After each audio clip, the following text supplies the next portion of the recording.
ਇੱਕ ਓਂਕਾਰ ਸਤਨਾਮ ਕਰਤਾ ਪੁਰਖ ਨਿਰਭਉ ਨਿਰਵੈਰ ਅਕਾਲ ਮੂਰਤ ਅਜੂਨੀ ਸੈਭੰ ਗੁਰ ਪ੍ਰਸਾਦ ਜਪ ਆਦ ਸੱਚ ਜੁਗਾਦ ਸੱਚ ਹੈ ਸੱਚ ਨਾਨਕ ਹੋਸੀ ਵੀ ਸੱਚ ਇੱਕ ਅਦਤੀ ਗੁਰੂ ਨਾਨਕ ਦੇਵਾ ਓਂਕਾਰ ਗੁਰੂ ਅੰਗਦ ਪੇਵਾ ਸਤਨਾਮ ਗੁਰੂ ਅਮਰ ਪਿਆਰੇ ਕਰਤਾ ਰਾਮਦਾਸ ਗੁਰਬਾਰੇ ਪੁਰਖ ਸ੍ਰੀ ਅਰਜਨ ਸੁਖਦਾਨੀ ਨਿਰਭਉ ਹਰ ਗੋਬਿੰਦ ਗੁਣ ਖਾਨੀ ਨਿਰਵੈਰ ਗੁਰੂ ਹੈ ਸ੍ਰੀ ਹਰਿ ਰਾਇ ਕਾਲ ਮੂਰਤ ਹਰਿ ਕ੍ਰਿਸ਼ਨ ਤੇ ਆਏ ਅਜੂਨੀ ਤੇਗ ਬਹਾਦਰ ਰਾਏ ਸਹਿਬੰ ਗੁਰਦੁੱਤ ਸਮੇਸਾਏ ਗੁਰ ਪ੍ਰਸਾਦ ਗ੍ਰੰਥ ਗੁਰ ਗਿਆਨ ਵਾਹਿਗੁਰੂ ਬੰਦਨ ਭਗਵਾਨ ਬਾਣੀ ਗੁਰੂ ਗੁਰੂ ਹੈ ਬਾਣੀ ਵਿੱਚ ਬਾਣੀ ਅੰਮ੍ਰਿਤ ਸਾਰੇ ਗੁਰਬਾਣੀ ਕਹੈ ਸੇਵਕ ਜਨ ਮਾਨੇ ਪ੍ਰਤਖ ਗੁਰੂ ਨਿਸਤਾਰੇ ਮੂਹ ਕੋ ਛੇ ਸ਼ਾਸਤਰ ਖਾਟ ਪਿੰਗਰਨ ਛੜ ਜਾਏ ਅੰਧ ਲਖੈ ਬਦਰੋਸਨੇ ਜੋ ਕਾਲ ਕਿਰਪਾ ਕਰਾਏ कहा बुध प्राप्त तुच्छ हमारी बरन सके महिमा जो तिहारी हम ना सक्त कर सिर्फ तुम्हारी आप ले हो तुम कथा सदारी डंडौत बंदन नानक बार सर्व कला समर्थ डोलन ते राखो प्रभु नानक दे करात सो कहो टल गुरु सेविय अहनिस सहज सभाए दर्शन परस्य गुरु कै जन्म मरण दुख जाए दर्शन परस्य गुरु कै जन्म मरण दुख जाए ਸਤਨਾਮ ਸ੍ਰੀ ਵਾਹਿਗੁਰੂ ਸਾਹਿਬ ਜੀ। ਇੱਕ ਓੰਕਾਰ ਸਤਨਾਮ ਕਰਤਾ ਪੁਰਖ ਨਿਰਭਉ ਨਿਰਵੈਰ ਅਕਾਲ ਮੂਰਤ ਅਜੂਨੀ ਸੈਭੰ ਗੁਰ ਪ੍ਰਸਾਦ ਜਪ ਆਦ ਸੱਚ ਜੁਗਾਦ ਸੱਚ ਹੈ ਵੀ ਸੱਚ ਨਾਨਕ ਹੋਸੀ ਵੀ ਸੱਚ। ਵਾਹਿਗੁਰੂ ਜੀ ਕਾ ਖਾਲਸਾ ਵਾਹਿਗੁਰੂ ਜੀ ਕੀ ਫਤਿਹ। Guru Rup Sat Sangat Vaheguru Ji Khalsa Vaheguru Ji Ki Fateh. We're continuing on with our definitions of the Sri Japji Sahib. At the moment we're still going through basically the second definitions. We've gone through the basic definitions and now we are going through the definition of each pankti, each word, and explaining the various definitions that we have. So the last video we got through Nirvair and Akal Murat, and now we're going to continue on. Ajuni has a number of definitions again. I think there's about 3 or 4. But the first definition of Ajuni is Maharaj himself, Ajuni. Means without, and Junna means to take birth or take incarnations. God is exempt from incarnations. God does not take any sort of incarnations or enter the cycle of transmigration, enter the cycle of Charasi Lakjun. God does not do that. Now the question you have that other people bring up is that say Gurbani says that Vaheguru themselves are the form of the Guru. Guru Parameswarik, it says that within Gurbani. So how can you say that God is exempt from Ajuna? What the definition here means that God is exempt from entering the cycle of birth and death through transmigration. The Guru Swarup that came to the earth was the Shabad Swarup that came. People could see features, but there were no features. There are 2 Sakhis that appear within the Guru's lives themselves. One from Sri Guru Gobind Singh Ji, one from Sri Guru Nanak Dev Ji. One in Sri Guru Nanak Dev Ji is where Guru Nanak Dev Ji says that we are the form of the Shabad, and somebody says, but we can see you. So Guru Nanak Dev Ji hands him a rope, Kamarkasa, a cummerbund, and says, right, tie this around us. And every time they kept tying it, it just kept tying in a knot and going through. And Guru Nanak Dev Ji said, you're sort of formed to show other people, but there is no complete form here. And the last one is Sri Guru Gobind Singh Ji. When Sri Guru Gobind Singh Ji were at Hajur Sahib, and they told the Singhs that the Sad had arrived, the Hukum had arrived for them to go. And the Singhs were in such a state of despair, as you could imagine, being in the presence of the Guru all that time, and then being told the Guru was going to be no more in a tangible form that they could see. And Santokh Singh, who was the writer of one of the Guru Bilas Parsha Dasmis, he tries to then, within his mind, realise, if I can keep hold of Guru Gobind Singh Ji, then they won't go into the funeral pyre. So what he does is he tries to grab hold of Sri Guru Gobind Singh Ji when they're riding on their horse. But every time he tried, his hands went through the form that he could see. And he could not grasp the Guru at the time. And Guru Gobind Singh Ji just laughed and turned to Sant Tokh Singh saying, I don't think you've realised what the form is. We are the form of Shabad. This is the form that we gave in order to grant bliss to the world. But we have no actual form. And so we don't. So the Gurus never entered the cycle of transmigration. Bhai Gurdas Ji Diavana says, Satguru Nanak Pargataya. The Gurus manifest. Guru Bilas Bhai Sashimi talks about how the Gurus manifest and don't actually take birth. Guru Nanak Dev Ji again, and Sri Guru Gobind Singh Ji, they didn't leave a physical body. Sri Guru Nanak Dev Ji, according to all customs that were written at the time, state that they were covered by a sheet, and then when the sheet was taken off them, the covering led to just flowers being there. There was just flowers, there was no body. Sri Guru Gobind Singh Ji did not leave their body. Within the funeral pyre, the Singhs were asked not to go through it. But then, once the Guru appeared to a sadhu at Ratangarh Gurdwara, they went through it and found one Choti Siri Sahib, and they realised that the Guru had not left his body. There was no body there. So the Gurus were exempt, and same with Paramatma, he is exempt from taking birth. He doesn't take birth. Janam maran nahi tanda ter. You know, it says that Janam maran nahi tanda ter. The Lord does not enter birth and death. He does not have to endure this arduous task, this arduous punishment. He does not do that. Adajorn Ajay Abanasi. So God here he's primal. He's Ajorn. He does not have birth. He does not take birth. And we've said before that God is Onkar. He is the illuminator of all. He does not have to take birth. He did not take birth in any way. So that's the first definition. The second definition is Ajuni. Aj is separated as one, is Aj, and Uni is second. Aj means Brahma, or the deities. Uni means to be at the same level, in comparison. And here the definition is Ajuni, that if you are to compare the deities to God, there is no comparison. God is above all. He is greater than all. And Sri Guru Gobind Singh Ji says it, Kal Hi Pai Brahma Baptara. You know, that God is the one who destroys all the deities. But in no way are the deities equivalent to God in any way. God is above all. Oankar. God is the one that illuminates the deities and gives the deities their power. Akal, we've talked about it. God is the one that gives the deities their forms. The deities within Sanatana tradition are exactly the same, at the exactly same level as in the Semitic tradition where we talk about the angels. You know, talk about Gabriel, who's Jibrail, Michael is Mikhail, you know, Azrael is mentioned, you know, Israfil. These are all angels that are mentioned. And the deities are no different to them. They're exactly the same. You know, you get Jibrail, who is termed as Vishnu. Mikhail, Michael, he is termed as Brahma, and Azrael is termed as Shiva. So comparatively they are the same. Although trying to get two faiths together and say that, they're never going to agree. Their faith is greater than all and nobody else's can compare, and that's how it is. But God is greater than all within creation, all of his created beings. Ajuni, on its own means exempt from. Juni here is the term for Maya, the illusion of Maya, the creative force of Maya. The causal form is Maya. So God himself is exempt from the causal force of creation. He is the pure form, and he is exempt from Maya.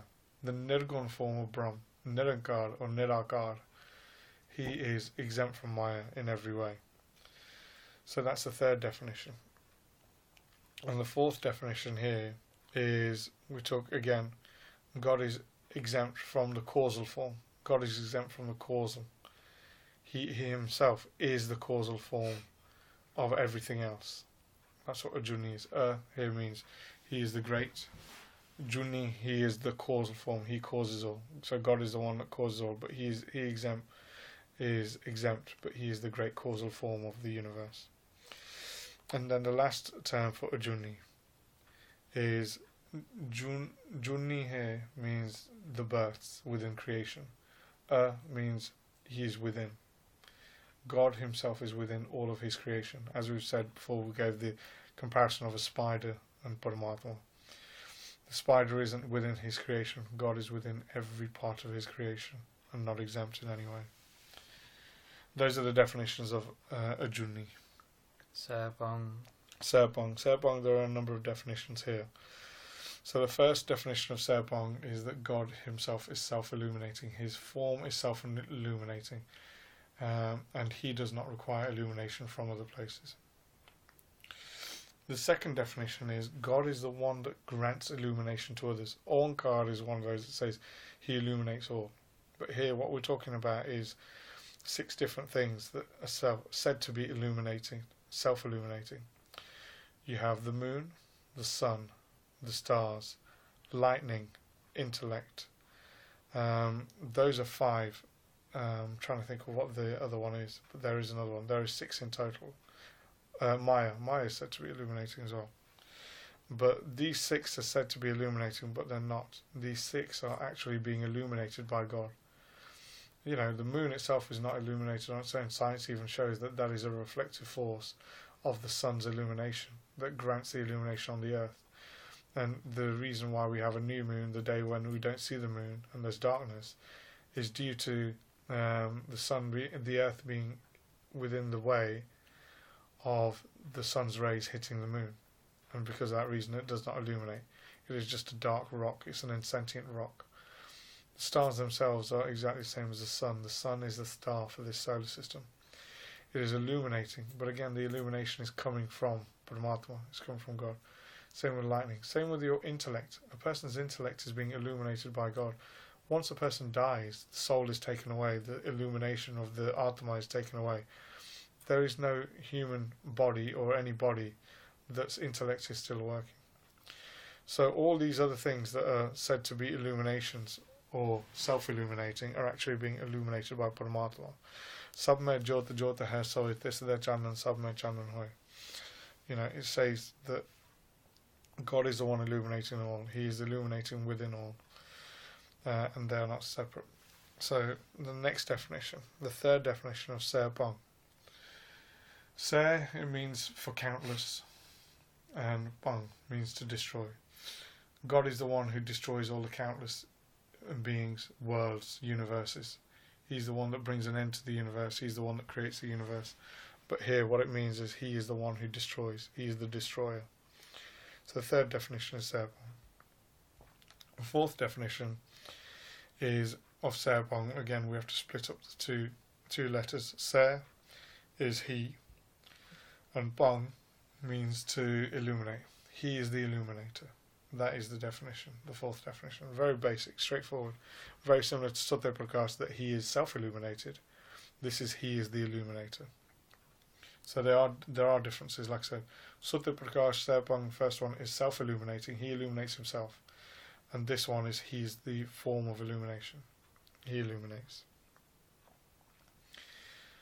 So the fifth one is Saibhan. Se is himself. He is within each being himself. He is within each part of his creation. Bang, and illuminating it. Within creation he resides, and he is the one that's illuminating it. So that is the fifth definition of Saibhan. You know, what we talk about there with Saibhan is within each individual he is creating your sensory organs. He is creating the life breaths that are going in. And through these things he's illuminating you to be alive. You're alive because of his illumination through the various breaths, through the heart pumping, through the blood circulating, through the oxygen going in, through your sensory organs. You are alive. You know, there are those that are alive but are considered in a vegetative state and considered dead because they are not being illuminated. They're illuminated to a certain point where, according to medical science, they are alive, but they are vegetated states that they're in. So those are the definitions of Saibhan. Gur. Gur has a number of definitions. We touched on a few of these already. Gur, first definition means Cheta. He is conscious. God is a complete conscious being. He's not insentient in any other way. he is the one who is worthy of worship. And Gur, he is the one who is worthy of worship by Sri Guru Nanak Dev Ji. Guru Nanak Dev Ji did not adopt another guru. They did not adopt somebody else to worship. So Gur, the first definition is that he is the guru of all. He is the worthy of worship of all. Everybody should worship God, Paramatma, through whatever name you want to use, through the Father, through Allah, through Kareem, through Khuda, through Waheguru, through Ram, through Gosaiya, whatever you want to use. But he is worthy of worship. So that is the first one. The second one is Gur. But what we do here with Gur is we split the letters up to Gu and Ru, like we pronounce Guru Nanak, Guru Tegwad. The term Guru is a definition that appears through the two letters. Gu means to eradicate ignorance, and Ru means to implement illumination, to give knowledge. So what the term of the Guru means, or Gur here means, that God is the one who eradicates all the ignorance from a being, and he is the one that illuminates them with knowledge. And that is, within the Shiv Sankta Granth, it states that as well. It says that the term Gu means darkness, and Ru is to give illumination. So to give a conscious illumination. So God is the one, according to the Vedas, according to the Purans, who gets rid of all the darkness and gives light. So the Sri Nanak Prakash also mentions that within the first adhyaya of the Sri Guru Nanak Prakash, within the Mangals, it goes, it's a Gautam Nama Gyana Ananta Rupa Prakasha Kiya Jinachitta. So Kavi Santokh Singh Ji breaks down what Guru means. And he says, this is from the Shiv Sankta, that Gautama Nama Gyana Anita. So what that means is, this is the definition for the constant ignorance of an individual. And Ru is a Prakash Kiya Jinachitta. So it's the one who illuminates within the consciousness. That is the term of Guru. There are other definitions, within Gurbani, but that is the basic definition of Guru there. So the third definition of Gur is Vadda, is the greatest. God is the greatest. The Guru is the greatest. Gur is the greatest. So here it's saying that God is to be worshipped because he is the greatest of all. The fourth one is of Gur is one who destroys. What happens is with Gur you change it to Gir. Gir means to destroy. God is the one who destroys ignorance and destroys it in every way. And Gurbani states that not only does he destroy ignorance, but he destroys the vices that destroy an individual. Kam, Krodh, Loh, Moh, Ahankar. So lust, anger, attachment, greed, and pride. These are all destroyed by Paramatma, by God. Again, the next definition, the fifth definition of Gur, we change the word again to Gir. Gir means Bani, which means the word of God. The word of God here is the greatest. That's what we're saying. The name Gur is Bani, is the word of God. It is the word of God that should be recited. It is the word of God that should be uttered. And Gurbani states that we say within the Mangal that we do, Bani Guru Guru Hai Bani Vicha Bani Amrit Sare. So Gurbani is the Guru, and the Guru is Gurbani, and it states it within that. So Gurbani is giving its own definitions of Guru there. The sixth definition of Gur is weight, lofty, heavy. So what we do is we use the term Gur and change it to the term Gir. Gir means to be heavy, to be great. God is beyond comprehension, like we've said before, and because of that, he is the heaviest form. He's the heaviest form within all of creation. He is bigger than everything, because he's within everything, cannot be accounted for. Sabte Vadda Satguru Nanak. They say that he is the greatest, he's the biggest. So that is the sixth definition. The seventh definition is of Gur. Again, we change it to the word Gir. And what we're saying there is that God here is constant. God is unchangeable. He remains the same all throughout creation. I know that these definitions have come up in previous, like Akal, that has come up again, that he is unchangeable, he is without change, without any change during time. But again, Sri Guru Nanak Dev Ji using these definitions to elaborate that we are talking about just the one. At some point you might use Akal for something else, but just to go on again, we're reinforcing what we're stating, what Paramatma is stating, that God is unchangeable. He remains in this constant form. Achala Murat and Paul Prakash. He's Achala Murat. In Japji Sahib we say Akal Murat. Sri Guru Gobind Singh Ji writes Achala Murat, which is exactly the same. He is without change. The next definition for Gur, again we change it to the term Gir, and Gir means he illuminates. Through Gurbani, through the Bani, because we said Bani Guru Guru Hai Bani. Through this Bani, he illuminates all of humanity and world. So God illuminates all. That is the term of Gur. And the last one for Gur is that God, the term Gur can be defined or translated, loosely translated, as a pinnacle or a mount. God is the pinnacle of all life. Within this life we are to try to reach a status of self-illumination, to understand and comprehend what Paramatma is. And God himself is that pinnacle. He is that pinnacle for everybody to climb, and he is that peak that everybody should try to get to. These are definitions of Gur. Parsad. Parsad, there's a couple of definitions, there's 5 definitions, and we'll go through these very quickly because I can see how long this video has been going on for. The first definition of Prasad is that God is a form of bliss. Like I said, God is Satta Chit Ananda Swarup. So the term Prasad is translated as Ananda. He is bliss. God is the blissful form. The second one is Prasad. Par is to be away from. And Swad, which we say Swad, is if you've had some food, that was Swad. That was flavoursome. That was tasty. That was very nice. God is away from all aesthetic flavours.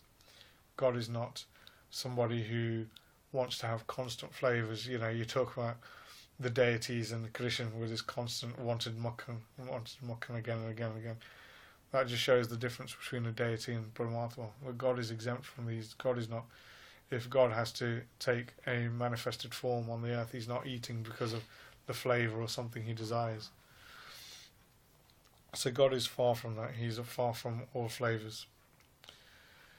Prasad. The third definition of Prasad is that God is the mandir. He is the temple of all to go into. He is the temple of all to meditate towards. He is the temple of all for everybody to come towards and meditate upon. The fourth definition of Prasad is to have grace. God is the one who has grace upon all. He has mercy upon all. He has piety upon all. But that's the definition there. The fourth definition is that God is the graceful being, and he has grace upon all. And the last one, and the last definition for Prasad is that God is the pleasing form. He is the pleasing form of everything. Once one becomes merges the Atma within Paramatma, all they feel is bliss, and it's the pleasing form. God is the pleasing form and always will be the pleasing form. There is no constant change within the pleasing form. So we have gone through all of the basic definitions for the Mahamantra up until this point. I know some of you are going to go, well, is that the Mool Mantra? Is it the Mahamantra? This is the Mahamantra according to the taksals, according to some schools of the Sampardaic, such as Harkwala Sampardaic, the Sampardaics within the Akhand Kirtani Jatha, some of the missionaries, they state that these are the arts of the Mool Mantra. Up until this point, we have got to the arts of Prasad. And what we're going to do is the next lot of arts, we're going to start again. So this is the second definitions complete. And Kamalpreet Singh, if you'll read the Mool Mantra, we'll do the Mangals and close up for today. Ik Oankar Satnam Karta Purkh Nirpau Nirvair Akal Murat Ajuni Saibhan Gur Parsad Japa Ad Sach Jugad Sach Happy Sach Nanak ਹੋਸੀ ਵੀ ਸੱਚ। ਵਾਹਿਗੁਰੂ ਜੀ ਕਾ ਖਾਲਸਾ ਵਾਹਿਗੁਰੂ ਜੀ ਕੀ ਫਤਿਹ। हे गोबिंद हे गोपाल हे दयाल लाल, प्राणनाथ नाथ सके दीन दर्द निवार। हे समर्थ अगम पूर्ण मोहे मया तार, अंधकूप महाभयान नानक पारे उतार। हाय प्रभ शरणागति कृपा निध दयाल, एक अखर हर मन वस्त नानक होत निहाल।